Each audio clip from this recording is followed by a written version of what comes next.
Rescate. Diario de una invasión zombie. Por J. L. Burr. Enjambres de zombies se acercan por todos lados. Son cientos, ¿qué digo? Son miles de ellos.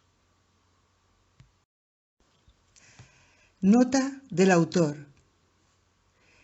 Si habéis llegado hasta aquí, lo más probable es que previamente hayáis pasado cierto tiempo en el mundo post-apocalíptico de mis dos primeras novelas de la serie Diario de una invasión zombie. Ante todo, querría daros las gracias a todos vosotros, los seguidores fieles, por haber validado un nuevo billete en esta línea de tren que camina sin reposo por los parajes desolados del Armagedón de los no muertos. Tomad asiento, poneos cómodos y preparaos para lo que podría ser el último capítulo de la saga, Diario de una invasión zombie. Esta vez va a ser distinto, pronto lo veréis, aunque la mejor manera de disfrutar de esta serie es leerla en su orden cronológico. Os haré un breve resumen de la saga por si acabáis de conocerla. Una explicación en 2 minutos. El primer libro de la serie, Diario de una invasión zombie, nos sumergía en la mente de un oficial del ejército, un superviviente que al llegar el año nuevo se decía a escribir un diario. Persistía en su resolución y narraba día a día la extinción de la humanidad. Le seguíamos en su transición desde una vida similar a la que vivimos todos nosotros hasta la perspectiva de tener que luchar por su mera supervivencia contra las abrumadoras hordas de muertos. Lo veíamos sangrar, lo veíamos cometer errores, asistíamos a su evolución. En el primer libro del Diario de una invasión zombie, el protagonista y su amigo John sobrevivían con penas y trabajos a la destrucción nuclear de San Antonio, Texas, efectuada por decisión del gobierno. Lograban ponerse a salvo por un periodo limitado de tiempo en un desembarcadero del Golfo de México y poco más tarde captaban una débil señal de radio.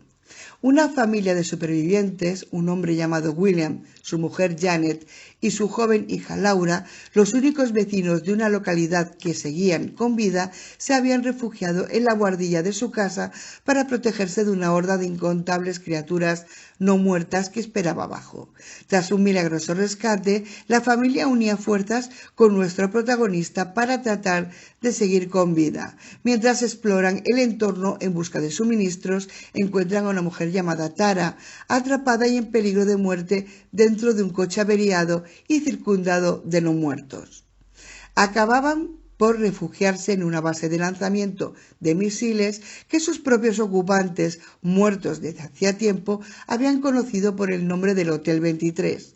Aunque tal vez las fuerzas unidas del grupo de supervivientes no bastaran en un mundo muerto, una tierra implacable, posapocalíptica, en la que un mero corte infectado, por no hablar de millones de no muertos, podían significar la muerte. La situación había empujado a algunas personas a dar lo peor de sí mismas. Sin previo aviso, una cuadrilla de bandoleros, en busca de víctimas fáciles, lanza un asalto inmisericorde contra el Hotel 23 con la intención de masacrar a sus habitantes y quedarse en el refugio y con los suministros y provisiones que contenía.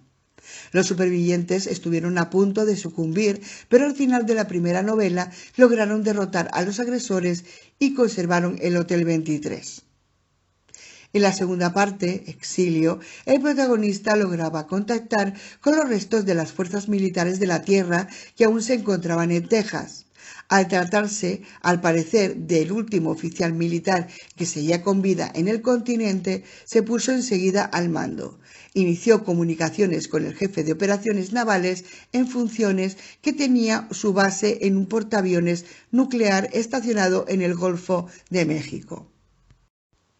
Descubrió también una nota escrita a mano que le informaba acerca de una familia, los Davis, que se ocultaban en un aeropuerto alejado de los centros urbanos, pero lo bastante cerca como para poder ir por aire desde el Hotel 23. La misión de rescate tuvo éxito y el protagonista logró salvar a la familia Davis, un muchacho llamado Denny y su abuela Dean, una piloto civil muy competente.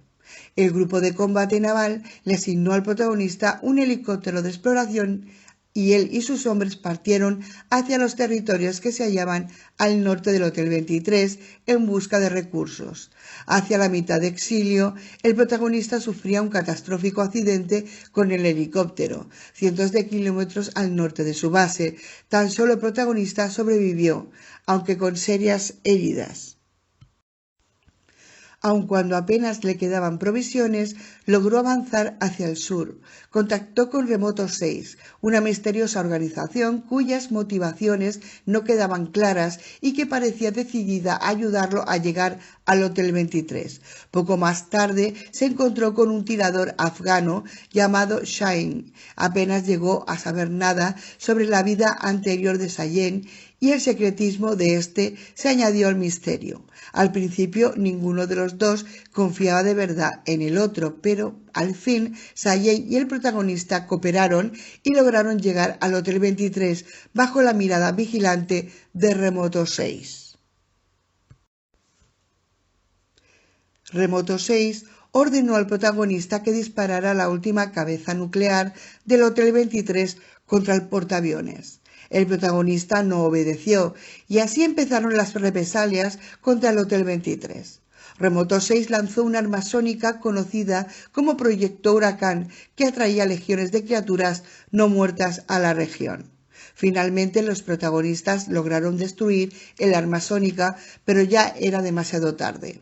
Una nube de polvo de casi 2 kilómetros de altitud se levantaba bajo los pies del ejército de no muertos que se aproximaba y hacía evidente la necesidad de una apresurada evacuación.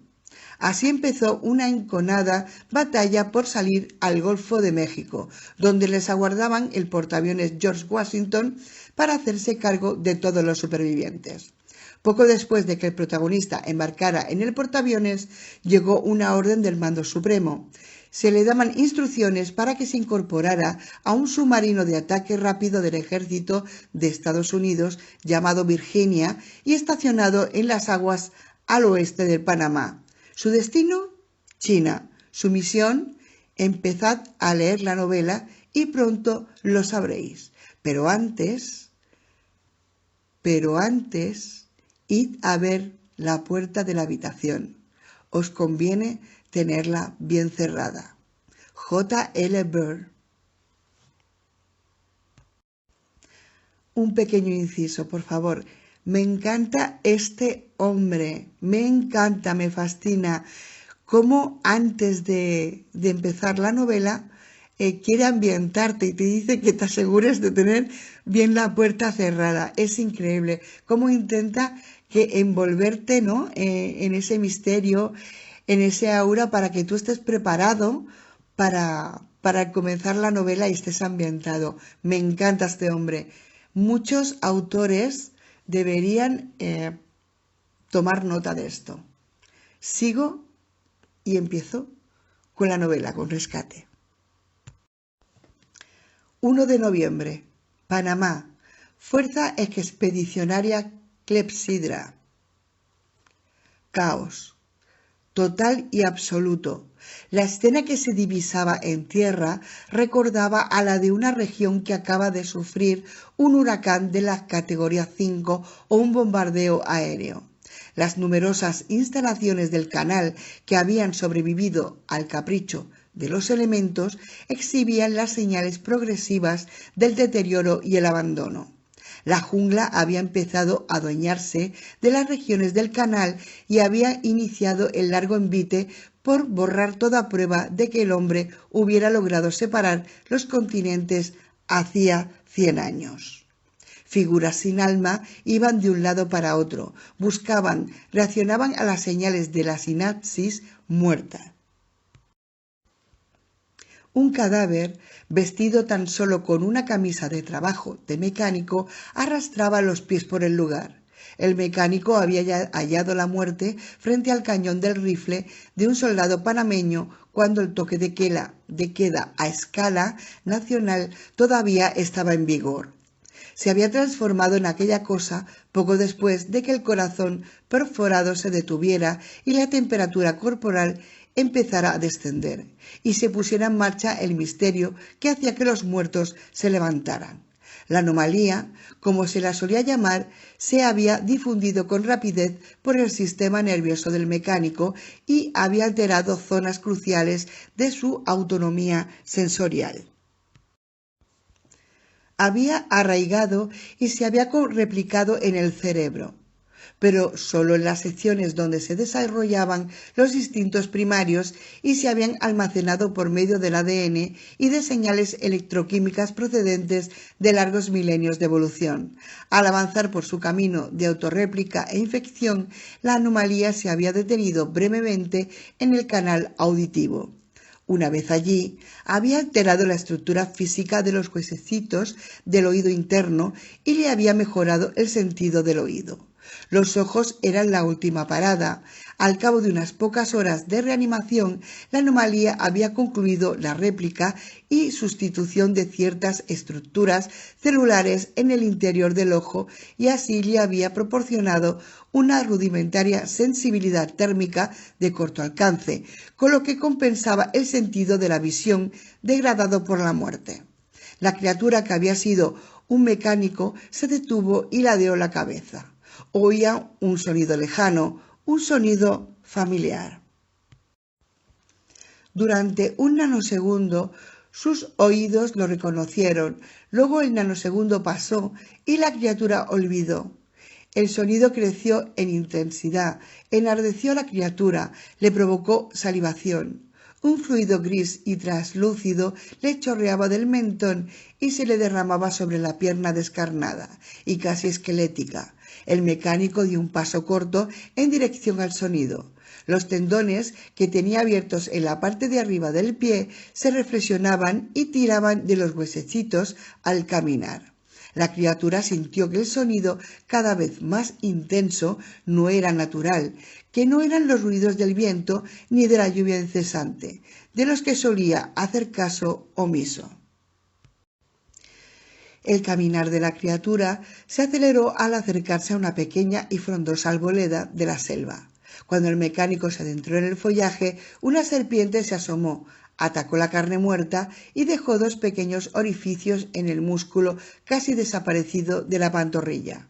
La criatura no prestó ninguna atención y siguió adelante con andares trabajosos, como si llevándose por delante del follaje.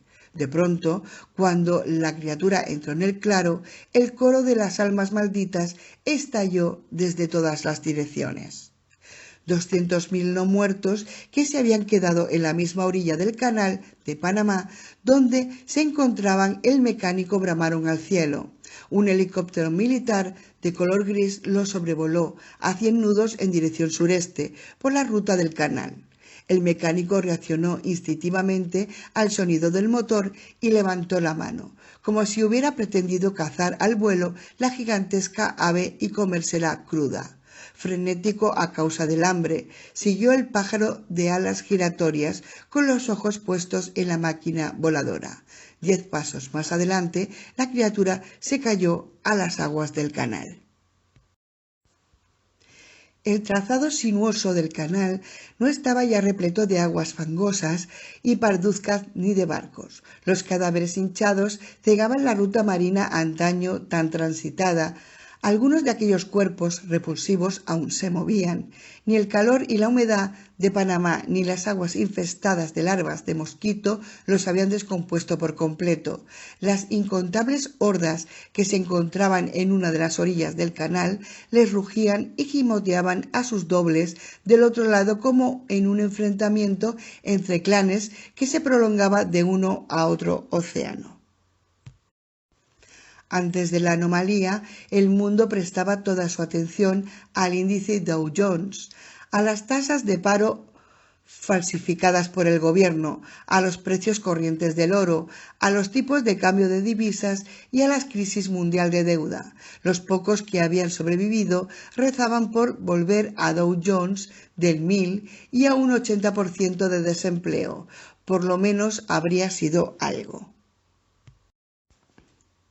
La situación se había degradado a un ritmo exponencial desde que se tuvo constancia de la primera manifestación de la anomalía en China.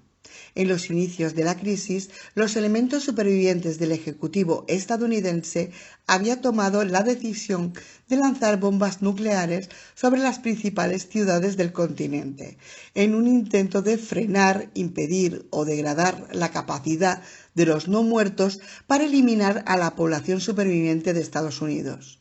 Detonaciones nucleares a gran escala devastaron las ciudades. Muchas de las criaturas se desintegraron al instante, pero el resultado final fue catastrófico. Los muertos que se hallaban fuera de las zonas relativamente pequeñas afectadas por las explosiones absorbieron tal cantidad de partículas alfa, beta y gamma que la radioactividad exterminó las bacterias que habrían provocado la descomposición de la carne muerta. Como consecuencia, las criaturas iban a conservarse durante un periodo de tiempo que los científicos estimaban en décadas. Sin embargo, quedaban unos pocos supervivientes humanos dispersos y aún existía un mando militar. En ese mismo momento se había dado inicio a una operación para aclarar la cadena de sucesos que había llevado a la humanidad hasta el borde de la extinción, y tal vez más allá. A puerta cerrada se discutía la posibilidad de crear un arma de destrucción masiva que pudiera ser eficaz contra las criaturas, porque no quedaban en el planeta municiones suficientes para exterminarlas con armas de mano, ni tampoco personas capaces de tirar del gatillo. A puerta todavía más cerrada se hablaba de otros asuntos más siniestros. El piloto del helicóptero profirió un grito de respuesta a los pasajeros. Tenía uno de los carrillos lleno de tabaco de mascar. 30 kilómetros hasta posarnos sobre el Virginia. Hacía varios meses que el sistema de comunicaciones internas del helicóptero no funcionaba como tenía que funcionar. Ya solo servía para que el piloto y el copiloto pudieran hablar dentro de la cabina. El piloto debía de tener 60 y pico años, según se deducía de su cabello gris, patas de gallo muy pronunciadas y gorras de béisbol, de Air America, vieja y estropeada. El hombre que ocupaba el asiento del copiloto no formaba parte de la tripulación del helicóptero, sino que era uno de los miembros del equipo que figuraba en la bitácora como Fuerza Expedicionaria Clepsydra. Los pilotos habían llegado a escasear durante los últimos meses. La mayoría de ellos habían desaparecido en el curso de misiones de reconocimiento. Los pocos aviones militares que aún volaban estaban hechos con millares de complejas pinzas móviles, todas las cuales exigían inspección y mantenimiento riguroso, porque si no, las máquinas se habrían transformado al cabo de poco tiempo en dardos para el césped muy caros. El viejo piloto parecía disfrutar de la compañía que tenía a su derecha, alguien que moriría a su lado si la situación se complicaba, lo cual era frecuente. El acompañante estaba tenso y muy pendiente de cuanto le rodeaba. Llevaba puesto un arnés demasiado estrecho para su cuerpo, tenía la mano apoyada sobre el pestillo de la portezuela y observaba con nerviosismo los instrumentos del helicóptero. Se arriesgó a echar una mirada a tierra. Volaban bajo y a mucha velocidad. Una ilusión óptica hacía que pareciera que el helicóptero se hallaba a la misma altitud que ambas orillas. Las criaturas chillaban y se debatían estrepitosamente cuando se caían al agua, incapaces de competir con el ensordecedor estruendo de la máquina. Al acompañante cubría los huecos sin dificultad, aunque también sin quererlo, y se imaginaban las canciones de los muertos que se oirían abajo. El estrés postraumático crónico que sufría a causa de los acontecimientos de los últimos años, se abría paso a su conciencia. Instintivamente se dio un manotazo en el muslo en busca de la carabina, preparándose para estrellarse de nuevo. El piloto se dio cuenta y gritó al micrófono: «He oído lo que te sucedió. Tu helicóptero se estrelló en el mal lugar». El acompañante activó su propio micrófono. «Sí, fue algo de ese estilo». El piloto gruñó: «¿Acabas de hablar por radio? Si quieres hablar solo conmigo, tienes que poner el interruptor hacia abajo y hacia arriba para hablar con el resto del mundo». «Ah, lo siento». «No te preocupes, dudo mucho que te haya oído nadie, tan solo esas criaturas. Ahora mismo un montón de compañeros pilotos rondan por ahí abajo. Estas excursiones se vuelven cada vez más peligrosas. Los pajaritos se caen al suelo, no tenemos piezas de recambio. ¿A qué te dedicabas antes?», gritó el viejo al micrófono para imponerse el rumor de las turbinas que no gozaban de un buen mantenimiento. «Soy oficial del ejército». «¿De qué cuerpo?». El acompañante aguardó unos momentos de silencio y luego dijo: «De la Armada, soy teniente comandante». El piloto, al oírle, se rió.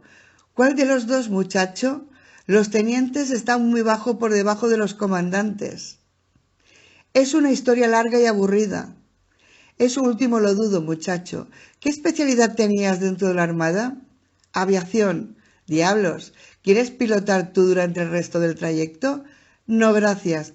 Digamos que no soy un as del helicóptero». El piloto soltó una risita. «Antes de que tú nacieras, cuando pilotaba aviones de alas pequeñas y fijas sobre Laos, yo tampoco sabía manejar una máquina como esta». El acompañante miró a tierra, a las masas de no muertos, y murmuró: «No sabía que hubiéramos volado sobre Laos».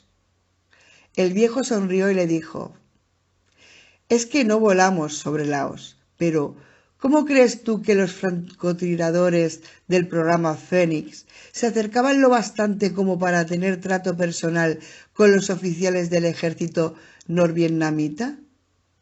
¿Crees que recorrían a pie los 200 kilómetros de jungla cargados con el fusil del cerrojo?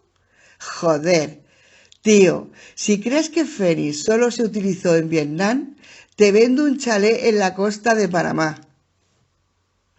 Los dos hombres rieron con carcajadas que se hicieron oír, pese al rítmico estruendo de las palas del rotor que giraban sobre las cabezas de ambos. El acompañante metió la mano dentro de la mochila y sacó un chicle que había rescatado de un paquete de comida preparada del ejército y le ofreció la mitad al piloto. «No, gracias. Es muy malo para la dentadura postiza. Y además me he quedado sin Fixodet. Pero, ¿quién es ese que te acompaña?». El acompañante le miró con el ceño fruncido. «No te cuentan nada, ¿verdad? El tío con pinta de árabe es amigo mío. Los demás son del Comando de Operaciones Especiales, o mejor dicho, de lo que queda de él». «¿Del Comando de Operaciones Especiales, eh?». «Sí, hay ranas y gente de ese tipo. No sé si puedo decirte mucho más y, a decir verdad, yo mismo no estoy muy bien informado». «Entiendo, no quieres contárselo al abuelo». «No, no es eso, es que lo decía en broma, no te preocupes. Yo también tuve que guardar un par de secretos en su día». Aún pasaron unos pocos minutos bajo el estruendo del rotor hasta que el piloto señaló al horizonte en su dedo arrugado y dijo: «Eso de ahí es el Pacífico. Las coordenadas del Virginia están en esa tarjeta que llevo en la pernera». «¿Podrías introducirlas en los inerciales?». «Desde luego». En cuanto a las coordenadas estuvieron introducidas, el piloto alteró su rumbo unos pocos grados a estribor y se mantuvo en línea recta. «¿Cómo te llamas, muchacho?». «El amigo de ahí dentro me llama Kilroy, Kill, para cortar». «¿Y tú?». «Sam, un placer conocerte, aunque puede que esta sea la primera y la última vez». «Oye, Sam, ¿eres un hacha animando a la gente?». Sam levantó la mano, dio unos golpecitos sobre la pantalla del indicador de arriba y dijo: «Ya conoces los riesgos, Kilroy. No tengo ni idea de dónde irás con tu submarino negro, pero donde quiera que vayas, puedes apostar a que será igual de peligroso que todo eso que vemos ahí abajo. Ya no quedan zonas seguras». 2. Un portaaviones de Estados Unidos, uno de los últimos símbolos del moribundo poderío militar estadounidense. Había otros, pero llevaban meses anclados dentro de la costa. Los habían abandonado. Se habían reservado incluso uno de los portaaviones para emplearlo como central nuclear flotante. Proporcionaba gigavatios de electricidad a bases insulares cada vez más maltrechas y algunos aeródromos situados en franjas costeras remotas. En otro tiempo se había llamado Enterprise y ahora se le conocía como Reactor Naval Posición 3. Un pequeño contingente de ingenieros eléctricos era todo lo que quedaba de su antigua tripulación de 5.000 marineros. No todas aquellas gigantescas embarcaciones se encontraban en paradero conocido. Un puñado de gigantes de acero se había quedado en ultramar cuando las alarmas sonaron y la sociedad entera se vino abajo. El Donald Reagan se hallaba en el fondo del mar y la mayoría de su tripulación estaba no muerta y aún flotaba por los oscuros compartimentos de los pecios. Al principio hubo reproches que volaron de un lado para otro cual yunques de herrero, mientras hubo hombres vivos que pudieran arrojarlos. Circulaban cables confidenciales en los que se decía que el Ronald Reagan se había ido a pique como consecuencia de los ataques simultáneos de varios submarinos diésel norcoreanos en los que los días inmediatamente posteriores a la aparición de la anomalía. Nadie lo sabía con certeza. El George H. Washington Bush había sido avistado por última vez, difunto en aguas próximas a Hawái. Observadores presenciales que se hallaban en un destructor estadounidense cercano informaron de su cubierta que estaba plagada de criaturas no muertas. Se había transformado en un mausoleo flotante y lo sería hasta que una ola desconsiderada o un tifón de gran magnitud lo mandara a los brazos de Poseidón. Una parte de las tripulaciones de los portaaviones restantes se había salvado y se había refugiado en el George Washington. Este último seguía activo en el Golfo de México. La diáspora de los militares estadounidenses perduraba. Las 20.000 toneladas del George Washington surcaban las aguas del Golfo y patrullaban a 10 millas de la infestada costa panameña. El gobierno en funciones aún perduraba y sus órdenes principales eran claras y concisas: recuperar al paciente cero a toda costa. El almirante Godelman, comandante de la Fuerza Expedicionaria de Clepsidra y jefe de operaciones navales en funciones, estaba sentado en su camarote y veía el circuito de televisión por cable del portaaviones mientras desayunaba. Hacía una semana que pasaban una y otra vez una película titulada El final de la cuenta atrás. Tendría que llamar a alguien para comentárselo, o quizá mejor dejarlo correr. Quizá la tripulación disfruta con esa historia de un portaaviones que viaja atrás en el tiempo y tiene la oportunidad de cambiar la historia. Una fuerte llamada en la puerta anunció la presencia de Joey Maurer, investigador de la CIA y asistente de Godelman desde el inicio del desastre. «Buenos días, almirante», dijo Joe con alegría, aunque también con cierta insinceridad. «Buenos días, Joe. ¿Nuestros muchachos han logrado llegar al Virginia?», preguntó el almirante Godelman al tiempo que masticaba el último bocado de huevo en polvo. «No tardarán en estar allí, señor. La central de radio informa de que están sobrevolando el Pacífico y se guían por la señal del Virginia». «Yo no sería almirante si no me preocupara por el tiempo que hace. ¿El helicóptero ha comunicado algún tipo de problema?». «No, señor. La mar está en calma, no hay turbulencias. Me imagino que hoy hemos tenido suerte. Tendríamos que poder ahorrar suerte para otro día. Falta mucho para que Clepsidra se ponga en marcha. Estoy muy preocupado por cómo pueda salirnos esto, aunque te lo haya preguntado 100 veces. ¿Qué te parece a ti? Quiero que me digas la verdad y no las 4 chorradas de turno. Almirante, lo primero que tendrán que hacer es llegar hasta allí, en caso de que sobrevivan al viaje hasta Pearl, a la operación Cunha o Hawái, y al largo trayecto hasta las aguas territoriales chinas. Todavía les faltará lo peor.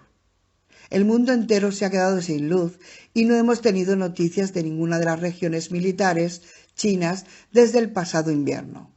Todo el país está a oscuras. No tenemos operadores de radio de alta frecuencia que controlen esa franja. Puede que hayan tratado de comunicarse con nosotros en una docena de ocasiones y no nos hayamos enterado. Nos faltan intérpretes de la lengua china.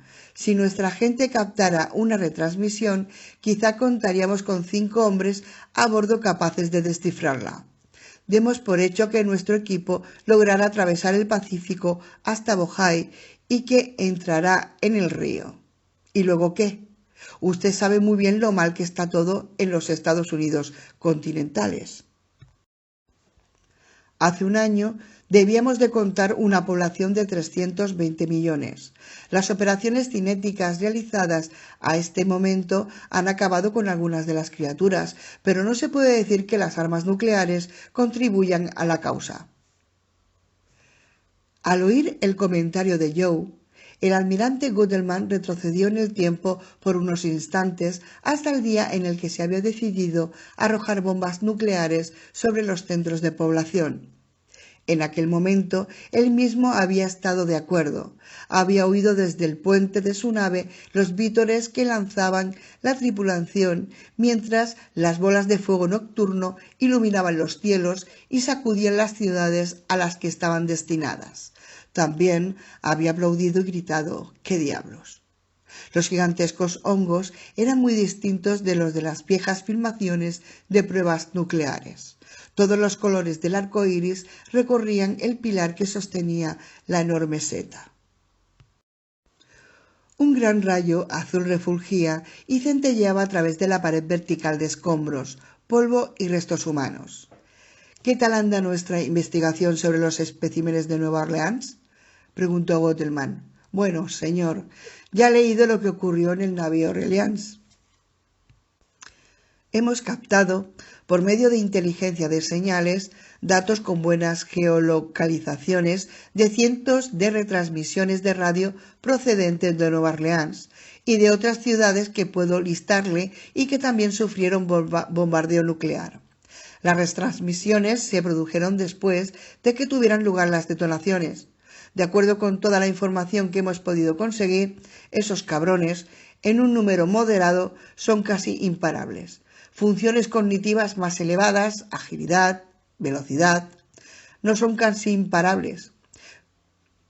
Sus mordiscos y sus arañazos, lo único que mata es la radiación de esos ingenuos nucleares elevada potencia que ahora se desprende de los cadáveres. Los especímenes carretera y centro no son diferentes. No había perdido la esperanza de que me dieras buenas noticias, ¿sabes?, dijo Gudelman, casi con tristeza. Aún contamos con propulsión, agua fresca y algo de comida, señor. El almirante se obligó a sonreír. Supongo que ya es algo. Joe tomó un trago y tosió, y dijo: los hombres de este helicóptero que están a punto de llegar al submarino ni siquiera saben lo que tienen que buscar. Pronto lo van a saber. El oficial de inteligencia del Virginia les pondrá en antecedentes. Señor, sé que lo hemos discutido ya, pero mi postura no ha cambiado. Si se lo contamos todo, podemos encontrarnos con que el asunto se complique en algún nivel. Tal vez consideren que no merece la pena recobrar al paciente, si es que consiguen localizarlo. Tal vez les parezca que se trata de un derroche de tiempo y de recursos. Joe, puede que el paciente cero sea la clave que nos permita salir de este embrollo. Estoy dispuesto a sacrificar un submarino de millones y millones de dólares y a todos los hombres que viajen en él si con eso tenemos una oportunidad. Y además, también tenemos que pensar en la tecnología.